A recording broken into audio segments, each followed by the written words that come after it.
Was a night mission. It had been kind of a long mission, a couple hours of night vision goggles, and I was actually sitting in the right seat.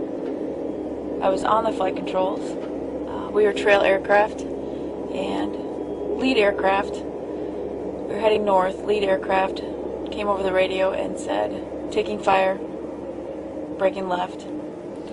And upon hearing this, of course, everyone in our cockpit starts chattering. Door gunners are looking, and we're looking. I looked out my window to the right, and I said, wow, 3 o'clock, 3 o'clock, 3 o'clock. There was fire being taken from multiple sources.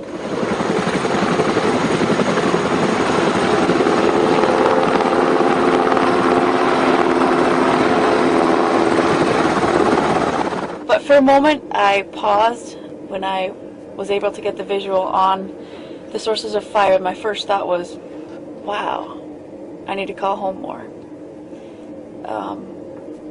It felt like it was about a minute long for that thought. It was probably only 10 seconds, or not even 10 seconds.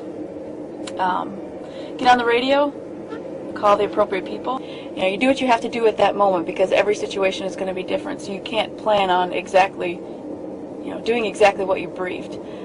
But we did do what was appropriate for that situation. Called in the Apaches, and as we were departing, we saw the Apaches come in. But seeing fire and tracer fires through goggles is pretty intense, especially when it comes from multiple sources, like I said. And we were very close, so I could actually see the personnel with weapons. So we all made it home safely. That night was actually 4 different situations with enemy action that night. So it was I don't want to say too challenging, but it was definitely an adrenaline rushing night. It kind of makes you mad. It kind of makes you mad. I don't want to use the word vulnerable, but actually my word that I want to use is invasive. It's invasive because someone is trying to take something away from you. Someone that you don't even know.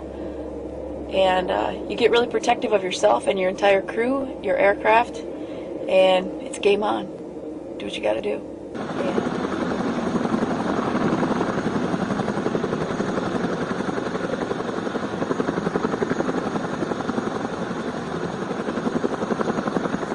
Your other family, your family away from your family. And of course we all worry about each other. When my roommate goes to fly, it's always, hey, have a safe flight, I'll see you tonight or in the morning or whenever you come back. Because there's always, the chance of something really bad happening is not very high, but there is a chance there.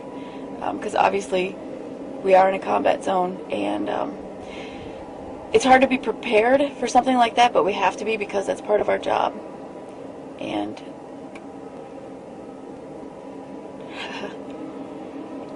making me think about this shit. Oh boy.